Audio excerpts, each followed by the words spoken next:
Good afternoon, everyone. Welcome back to another episode of Mind Split Cafe. What's going on today, Matt?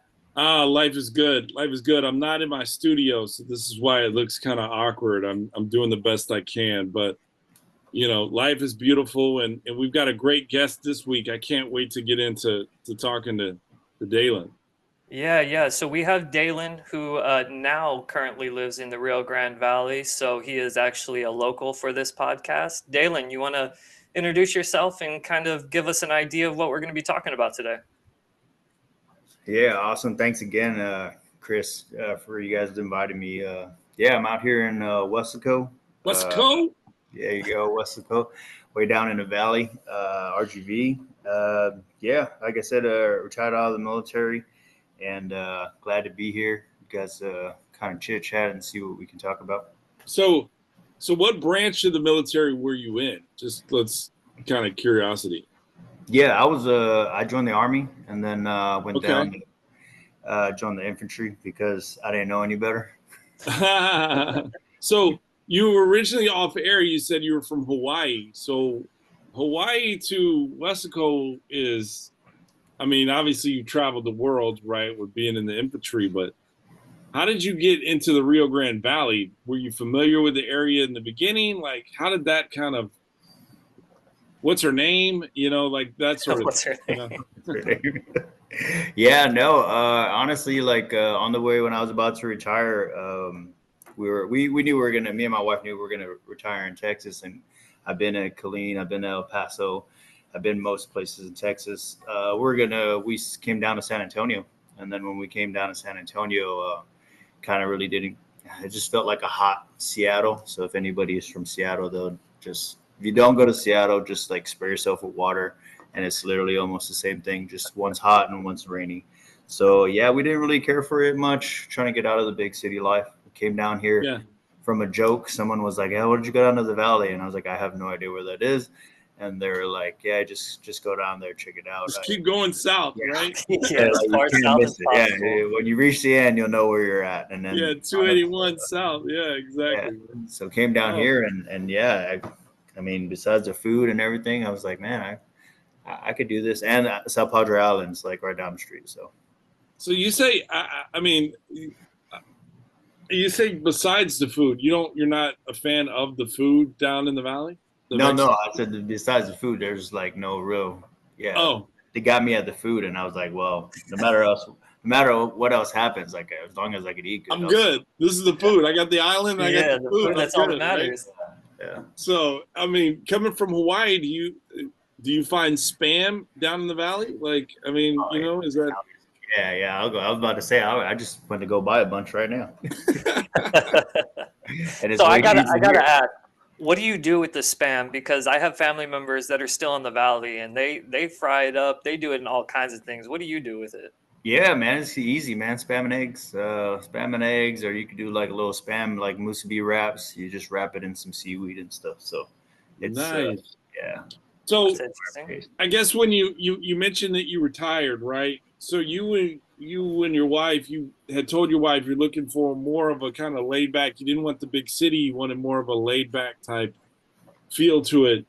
Is that what is that what you have found with living in the valley? And why is it so important to you to kind of have that mental peace where I need to just slow down and I'm retired and I need to, I guess that's what I'm asking. Yeah, no, it worked out. Like I said, Texas, obviously for the benefits and veteran benefits, haven't really seen too much that could beat it. So I was coming to Texas regardless. So yeah, when we came down to the valley, it just the beach, the environment. It's not a lot of hustle and bustle. Well, if you're going into McAllen, that's a whole different story. But anywhere outside, it's a lot. It's a little bit slower, and I like it, and the wife likes it. So. There's not too much going on Texas Boulevard there in West Coast, so no. If it's not HEB, if it's not HEB or that Super Center Walmart, there's not too much going on. Right? Yeah, that's about it. But no, we like it, and it definitely, I'm like pretty much semi-retired mindset. It's like, hey, I don't really want all the madness, all the traffic, and then like I said, Houston and all those big cities. No, no, nothing bad about them, but man, that traffic is an all day thing, and I'm like, I don't really have that kind of time. Yeah. Yeah. Okay. Yeah. They joke that Houston is an hour away from Houston, right? So I've lived in Houston. I totally understand that. I've lived in Weslaco as well, so I can relate profoundly. I guess when you retired, was it directly to Weslaco, or y'all kind of, like you said, went to San Antonio and kind of were trying to find a spot, or how did the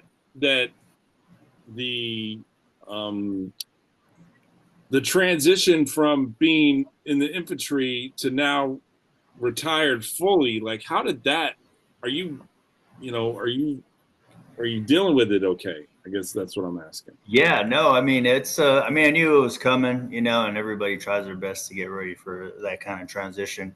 But just coming down here and then just always trying to be, I guess, mindful of, the changes. And I mean, it could be a weekly thing and sometimes even a daily thing, just coming off of like, oh, you're usually going 100 miles an hour to like, hey, like we're not really planning much today. Like we might have to go to HEB. Like that's how much it's dropped. You get spam, right? Yeah. You might have to go to HEB, and that's about as crazy it gets. But even with my family, on another note, like still to this day, every now and then my kids will be like, hey, where are we going to next, or are we moving to another duty station or whatnot, because they're so used to that mindset that I still have to tell them like, no, we're staying here unless something crazy happens. Like we're done. We're not moving. And they'll still be like, yeah, okay, Dad, sure. Like you're probably gonna tell us we got to move again. I was like, no, not that I'm aware of. So it's good, and it's all good things though.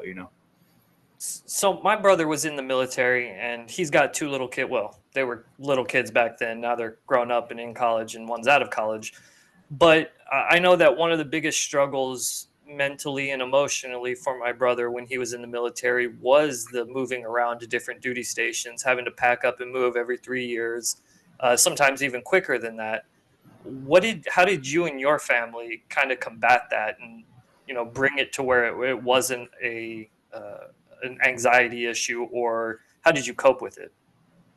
Yeah, so we kind of made it into I guess more like a family trip type scenario. Like, hey, we're here for 2-3 years, and crazily enough, every 2 years I'd get orders to go somewhere else. So we kind of made it like a, hey, we're here, and then we get to travel. So we kind of did it more like a family vacay instead of I guess looking at it as a duty station, because after station, it kind of feels like a sentence. They're like, how long are we here for? Yeah. And how did that affect you personally, like mentally? Like, did that mess with your thought process and like getting new friends or getting close to your neighbors? How did that? Because I know my brother kind of shied away from making friends because he knew in 2.5, 3 years he was never going to see them again. Yeah, no, it worked out perfectly for me because I was used to it. And then even coming here, we're still kind of in it where we're like, yeah, it's, we're here to do whatever we need to do. That we just need to know where the HEB is, where the spam is, and, the top important things, and then go from there. So it's helped, but it's also kind of like having an awareness that I don't need anymore type thing. Like I said, my kids are still asking if we're going to move. I'm still like, no, I don't need to know anything. I just need to know the bare minimum. I mean, it's work then, and it's slowly just kind of letting go off the gas now. It's kind of catching up, not catching up in a bad way, but just understanding like, hey, I don't need to worry about, moving again. I don't need to worry about what school we got to pack up and leave. So I still have stuff packed up, and I'm like, oh, I don't need to do that anymore. Yeah, no, I know how it feels living out of, suitcases, right? I totally get that. I just think I admire your strength and your resiliency and the love for family, right? Obviously, and the resiliency that your family has to be like, all right, this is the life we're in, right? Dad gets orders every 2 years, and we find ourselves somewhere new, right? So I totally, I can totally see that. But I can also see how it takes a while for your brain to shut off, like that itch every 2 years. Like, where we go next? Am I going to have to? Yeah, where to next? Now your mind is transitioning off of that, right? But it's still there.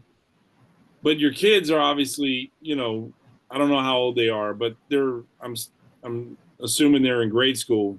So their mind is still wired like, all right, 2 years, it's been 2 grades. Now dad's going to hit us with, we're about to move to Seattle type shit, So I'm sure that can be, you have to relay to them, hey guys, we're good. We're fine, Yeah. We still do that every now and then it's, it's kind of interesting to talk to the kids about where they've been, and we're hoping that they kind of use it to go forward. Like we're obviously going to stay here in the Valley, but just kind of keep them open to like, hey, we've been a lot of places, so hopefully you can use those experiences as you go forward. And if you want to stay here, or as my other son in high school, so I'm already like trying to slowly push him out the door, like, hey, whatever you want to do, go ahead and do it. But you need to hurry. You need to hurry up.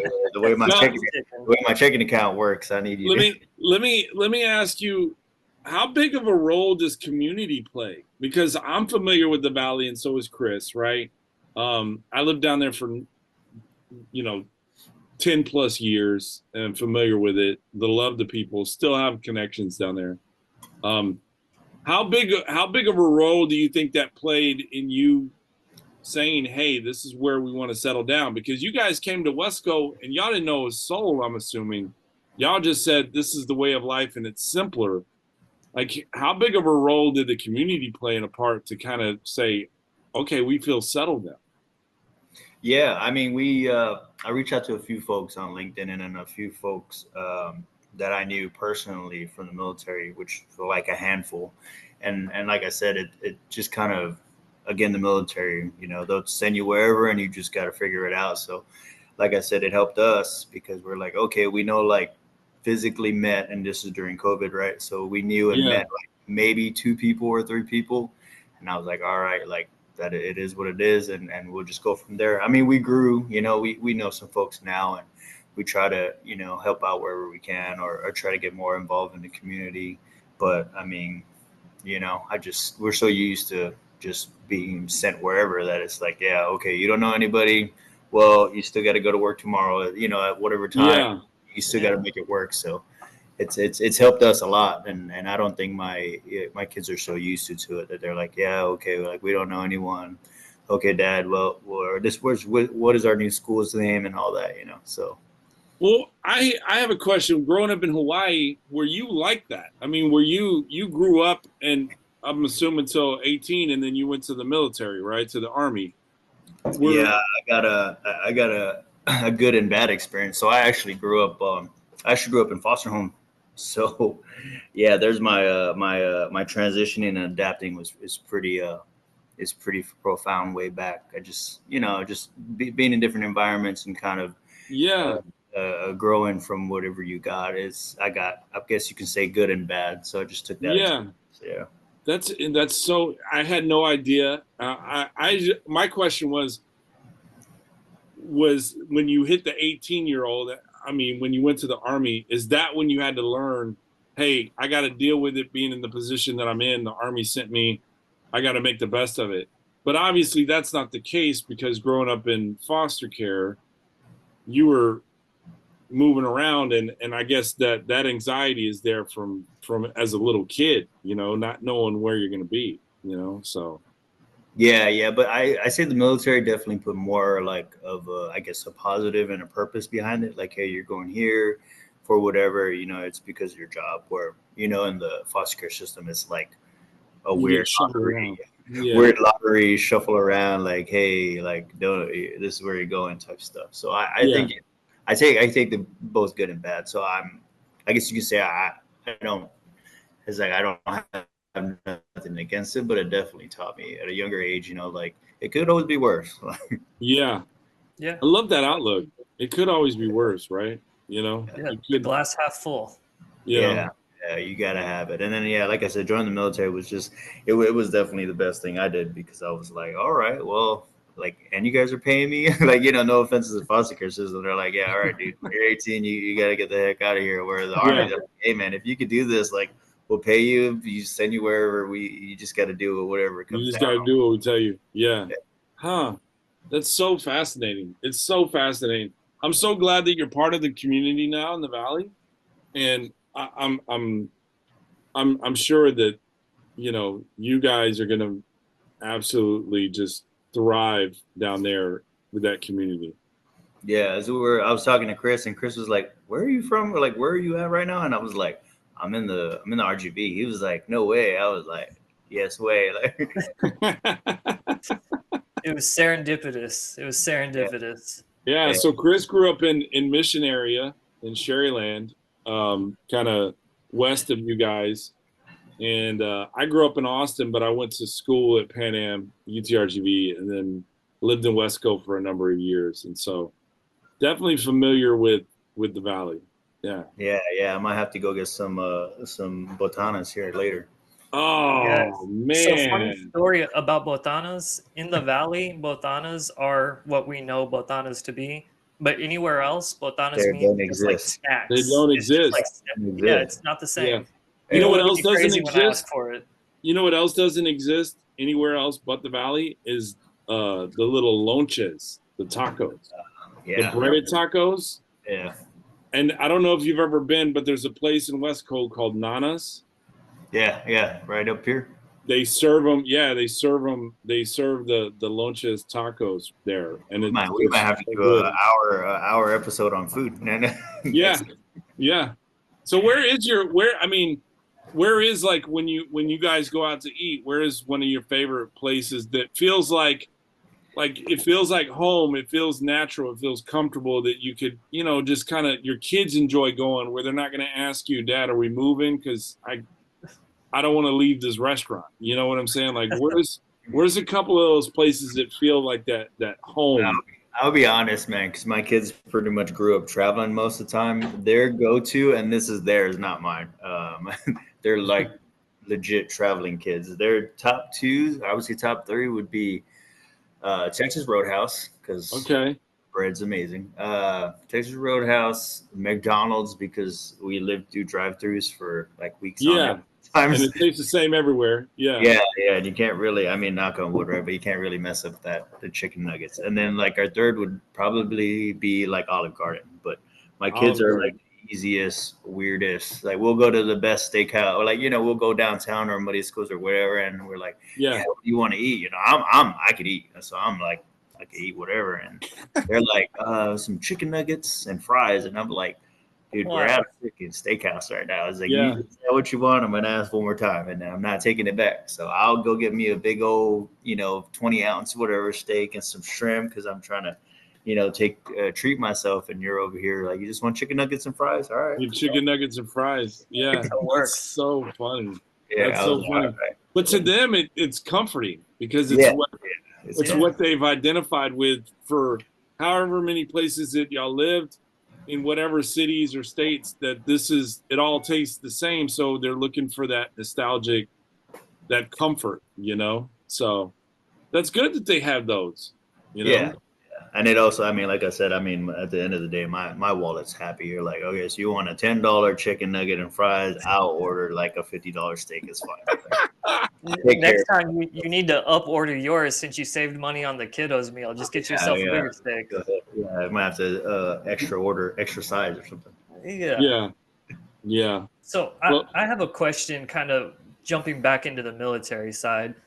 So I've asked, and I mentioned that my brother's in the military, and I know a few other people that have been in the military or currently in the military, and everyone's answer seems to kind of be a little bit different to this. And what is mental health in the military? Like, how do you protect your mental health? How do you, like, if you need help, what happens there? Because it seems to be like it's all over the place when I ask this question. Yeah, and it's funny you said that, because I'm about to give you another all over the place answer.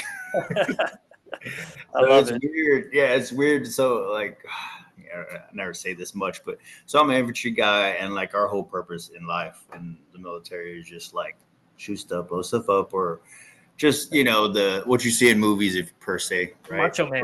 Yeah, and then there really isn't much training with that. Like, they'll teach you how to shoot, blow stuff up, whatever it is your job is.